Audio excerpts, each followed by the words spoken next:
call is now being recorded. Oh, let me clarify, because on your website, is it Takari Lee Christie or Takari Christie Lee? Because I see your name printed both ways. Yeah. So on the website, TakariLChristie.com for the book. Mm-hmm. And a lot of people have a lot of questions about, why do you use the Christie last name or whatnot. For a certain point in my life, I did live in a home under the same roof with my mother and stepfather. And I went under, to school and stuff like that under the Christie last name. There were discussions of adoptions or whatnot. Now, whether that went through or not, I don't know. When I became 16 and went to get an ID, my birth certificate says Lee, so they're like, we can't, have a different last name on your, stuff, but then what's on your other stuff. So that's kind of why both my last names are used throughout.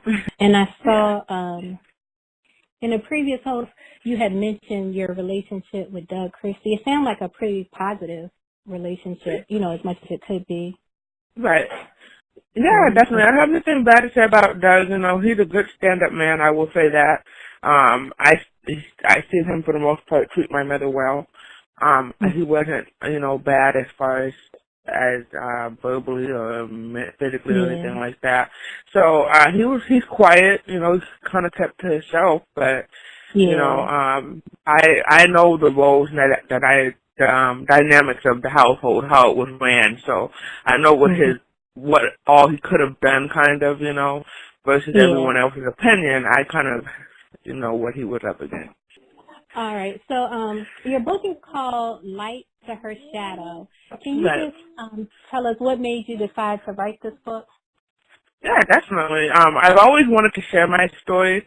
Writing a book to me felt like the most therapeutic way about going about what I've been through. In hopes that it would reach out to someone else, maybe another teen or somebody that's kind of gone through some of the things I've gone through growing up.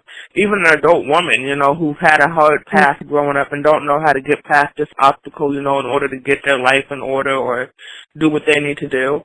I hope to motivate, give somebody there is options. There is a choice to be better over bitter, and you can do that, No matter what. My story may not be as horrible as the next person's story at all, but no matter what your story is, it's your testimony. And if you want and you feel like you were strong enough, share it because you don't know who you could help.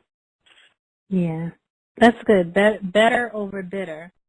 I like that. Yeah, definitely. Thank you. You're welcome. So how long were you working on the book? So, in all honesty, probably about 5 or 6 years, I've been actually dedicating myself to putting, really sitting down, thinking of my memories and kind of how I would want to arrange the book. I mean, it's been wrote a couple of different times in a couple of different ways. And, I originally, the whole goal in this and the whole intention from the very beginning had been, like I said, my heart is pure, so I have good intentions with the book. I wanted it to be something that me and my mother could have worked on together. They have their publishing companies, and, so I said, it's a story of growth. If anything else, we could show that. That's what we want to show the spotlight on, is the story of growth, So it would have been great to have done it that way. It probably would have kind of missed all the dramatic dynamics that happened afterwards, but Why do you think it didn't happen that way with her using her publishing company?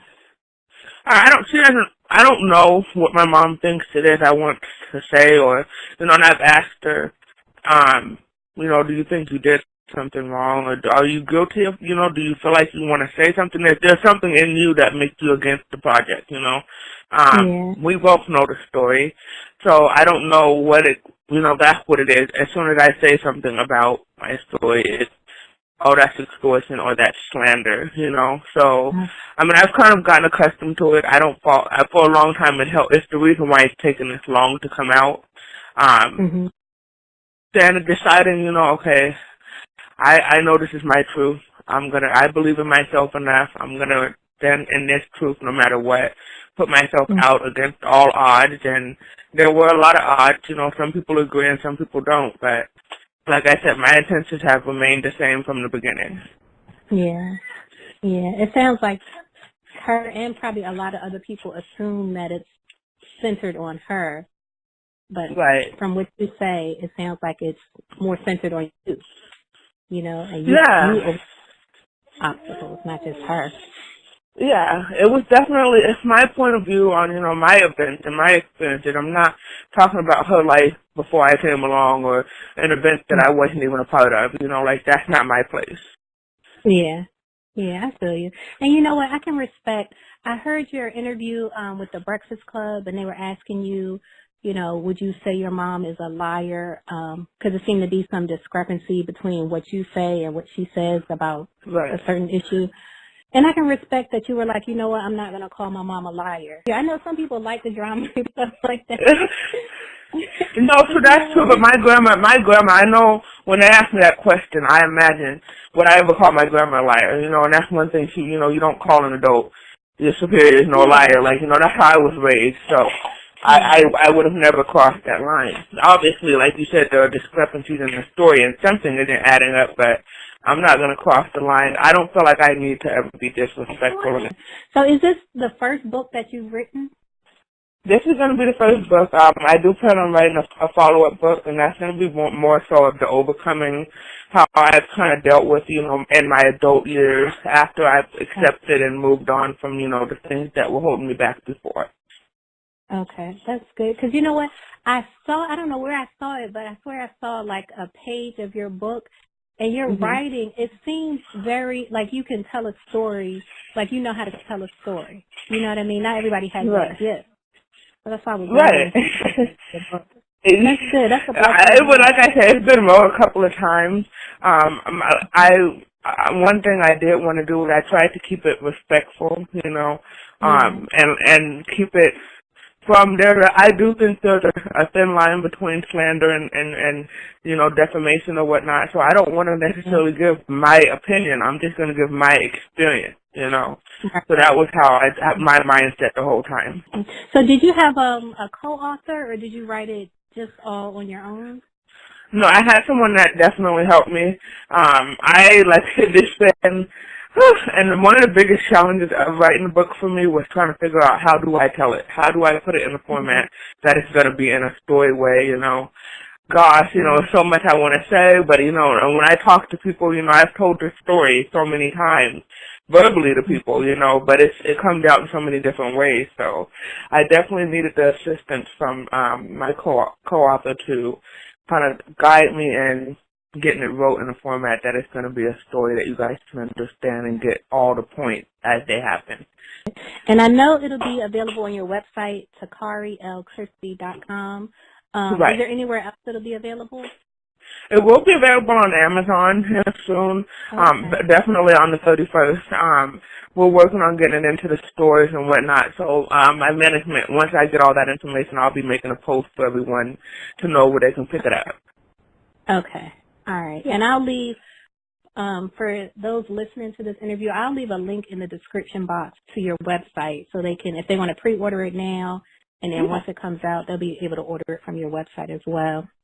Now, your mom mentioned, I don't know if she was joking or not, but she mentioned trying to block the book in her Breakfast Club interview if it comes out. Do you know if she was serious about that? Is that something that you're worried about? Like I said, it's been said the whole time I've been in the process of writing the book, and her saying it has hindered me, you know, the fear of her doing that or trying to come after me has hindered me from doing it. Like I said, I've studied law for one thing, you know, to an extent. So I know for what I've wrote or whatnot, there's nothing. I was very careful to make sure that I wasn't giving anyone any room to come after me because, like I said, I'm not coming for anyone. This is just my story. But I'm aware there are people that's against it, you know? When your mom did her interview on the Breakfast Club, she, it seemed like the interviewer, DJ Envy, it seemed like he was almost like that's when the issue of the bipolar came up. Like he was kind of like inferring that you were bipolar. Like this was just a book written by someone who was emotionally like unstable. Do you want to address that? I know you've probably addressed it in other interviews, but just for my audience, do you want to address that as well? Yes, I have never been diagnosed with bipolar. That's the same thing as someone that's against you or, that doesn't care for you coming up and making Yeah. any other type of rumor. Like, to me it was Yeah. said just to be mean. There's no grounds Yeah. behind the statement. But again, like I said, it's all out of assumptions. Nobody's read the book, so nobody can say what the book is about. I do want to Right. say, when I heard that line, that, I've heard it in a few interviews, she suffers from bipolar, she suffers from depression. I don't think what it says to me is somebody that has bipolar or depression is just a liar. And that's not, I don't think that's fair to someone that suffers from Yeah. depression or bipolar at all. Yeah. So I don't know why it's being used as an excuse, but like I said, and there's no medical diagnosis or nothing that holds that up. It's just being said to be said. Yeah. I think sometimes people want to discredit you, and they use Yeah. mental illness to do that, which is, like you Yeah. said, is untrue, and it's also unfair, like, to people who are Right. bipolar or depressed. Right. Right. Yeah. Yeah. All right. So let's go back. I remember actually, I think this might have been when I first heard about you when the GoFundMe came out. And I vaguely recall when I read it, that it was for you. It was for you to be able to take some time off work to care for your son. Right. And now people are hearing that that's not what the money was used for. Can you clarify just for our audience? Yeah, definitely. That statement again, that's like me trying to tell you, like you just went to the store and no, you didn't go buy your kids nothing to eat. You just went and bought some, booze and whatever, How would I know Right. what you went and spent your money on? Literally, how would I have no idea, Me and my mother are as far apart as me and you are. I haven't been in the same room with her since 2012, so it's comments being made just to be mean. Why she showed Christie tennis shoes, I don't know. I mean, it's as random as random could be, but it's in my opinion what's thought of me. You think that I'd be such a person, I would use my kids, my burnt child's money for Christie tennis shoes. Like it was just to be mean.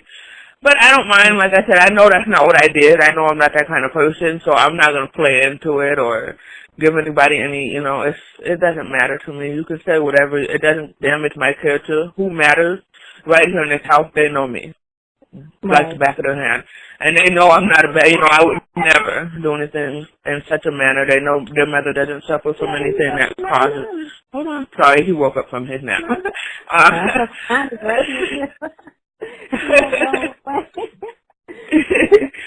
And his favorite word is mom, so he'd always, mom. Yeah. Well, that's good that you're able to, it seems like you're taking everything in stride. So that's good that you're able to be strong and not be discouraged, Yeah. If the Lord hadn't took me through the ups and downs I've been through and even Jackson's accident, it helped humble me in such a way. Like, I don't, the way some things, like some emotions and things like that, how people would expect you to react, I just can't, I've been humbled to a certain point where it's just like, but I'm thankful because, like I said, I could handle this stuff, I don't, before, I don't know how I would have done it, it would have been very hard to have, watch TV and hear them telling you whatever their side of your life is, on TV and, and it's all over media and everything. I don't know how I would have handled it if I hadn't gotten humbled and done all the things I've been through. Yeah. Yeah, well, thank God. And I think people will get that from your story, from your book. Yeah, definitely. Yeah. So are you, being that your mom does reality TV and now, you have your platform with your book, are you getting offers? Are you interested in reality TV as well? It would have to be something meaningful. I'm not interested in being another little group of girls at a lunch table for VH1 or something like that. I want to do something meaningful. Yeah, like if we got to go have lunch, let's be having lunch with a group of underprivileged or foster girls that need somebody to look up to and speak with. Weekly, like for us to just sit here and talk about each other's lives and stuff. I don't talk to people on a daily basis now in my life because I don't take an interest in that. You know, if you discuss somebody else with me, you're gonna discuss me with somebody else. You know, so I don't play into it. I believe in karma and all of that. I don't want nobody talking about me, so I don't. I'm antisocial. I'm a recluse. I'm in the house. I talk to my kids and my man, and that's pretty much, you know, as far as Carly goes. But I don't know. It would have to be real life, you know, what we're really going through out here. You know, people aren't shopping and eating every day, just constantly around the clock and talking about each other. There's people out here living. Right. You know, life is happening. And when my son got pregnant, I was living. You know, I get up at 6 o'clock in the morning, get my kids all three dressed, get to daycare, drop them off, get to work, bust my butt at work, you know, get on the freeway, go pick up my kids, get them home, get them to dinner. Like, that's life for me. Like, that's what I was doing. And a lot. Yeah, it's been discredited right now. You know, I take care of them. You know, so I'm just doing nothing right now. You know, all the hard work I'm putting in for my family is being discredited at this point. Yeah. Yeah, I felt that way when your mom mentioned, and not to, like I said, I don't want to focus on your mom, but when she mentioned you being pregnant, in one of the, you know, later episodes of the season, it seemed like it wasn't presented in a positive light. It was almost presented like a problem. Yeah, and I didn't like that. I was sitting here, you know, right. It's such a contrast from the beginning of the season when we're having grandma parties, and now we're having, you know, a conversation of what a burden this child I'm having is. You know, who in all honesty has zero effect on your life. You know, you're making it a problem in your life by thinking about it, because that's the only thing you have to do. You know, you're not required to do anything. You're not even required to see the child. You know, so like it's. And also, just to clarify, because I don't know if people picked it up, speaking of, you know, as far as her help with her grandkids, she, you know, has made statements that she financially supports you guys. And when someone says support, you know, everyone has a different definition of what they consider support. I think most people assume support to be like, you know, like full, like she makes sure your bills are paid and stuff like that. Right. But then it seemed like I heard you mention that actually she would just send you like $50 or $100 here and there. Right.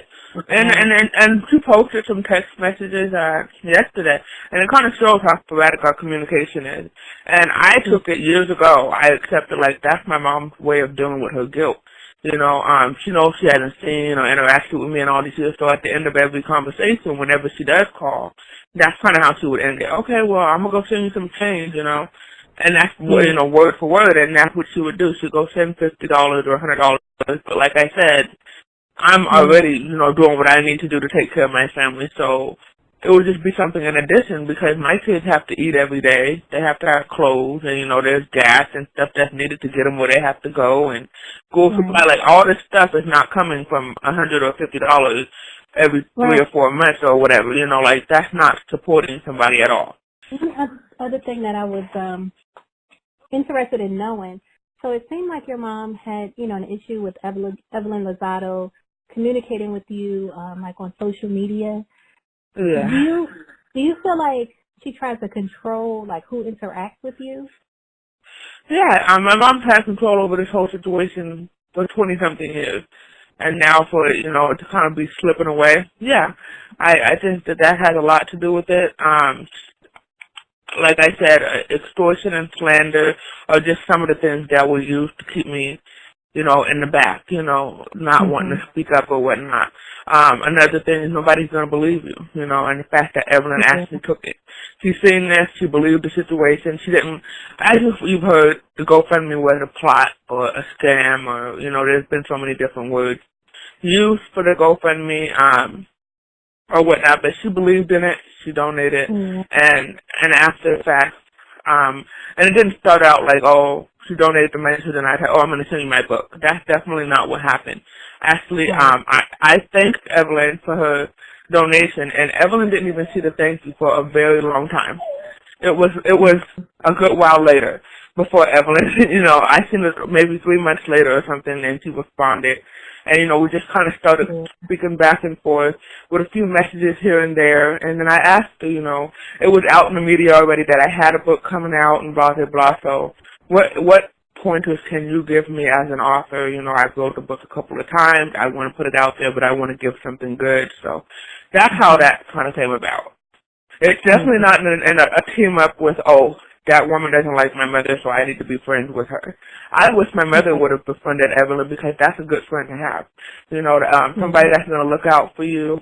She doesn't know us. She doesn't know me, my son. Right. She didn't know my mother before the show. And for her to look out that way, you know, that's somebody you might want in your corner.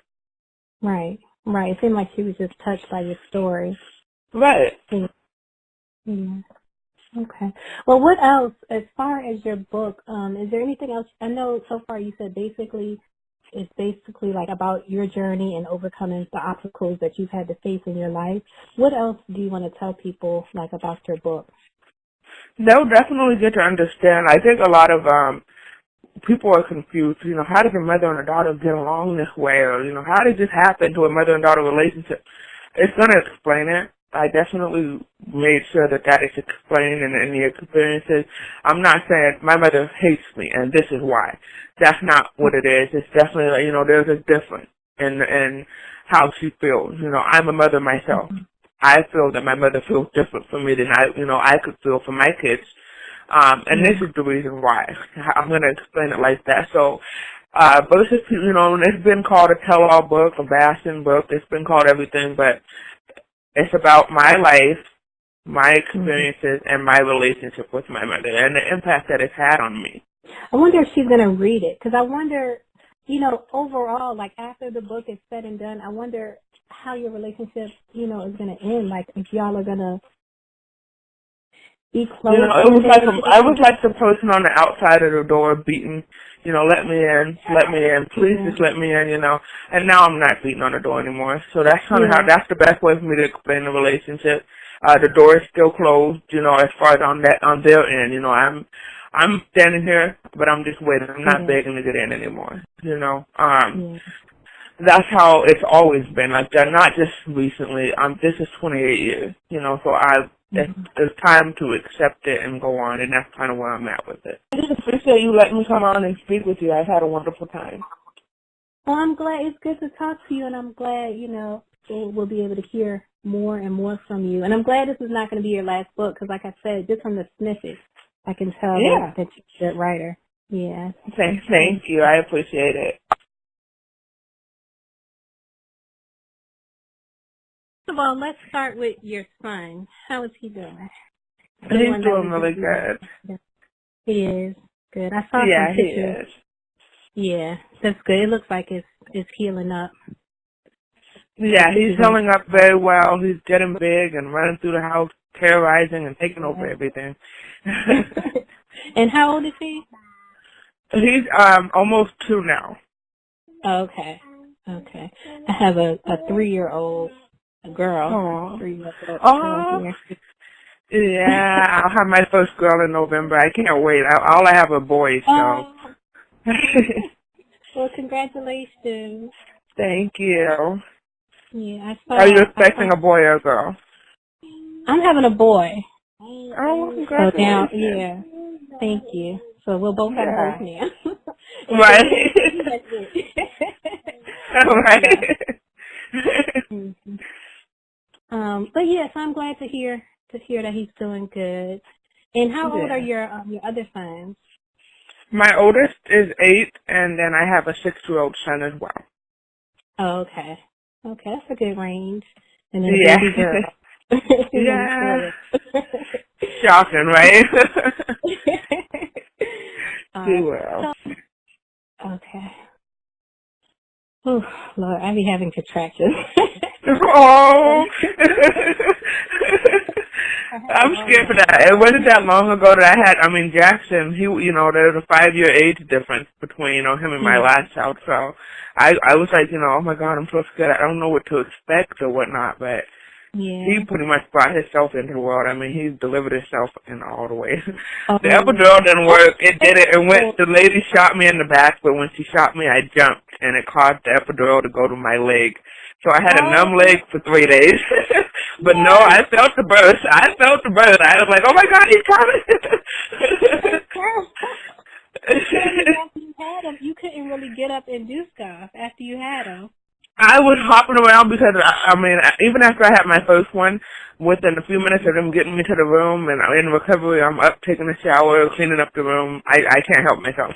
So I was hopping around on no dragging my leg around, but it was pretty numb for a couple of days because it had, every time I pushed that epidural button, you know, it was the only thing getting epidural. My back, everything else was not receiving anything.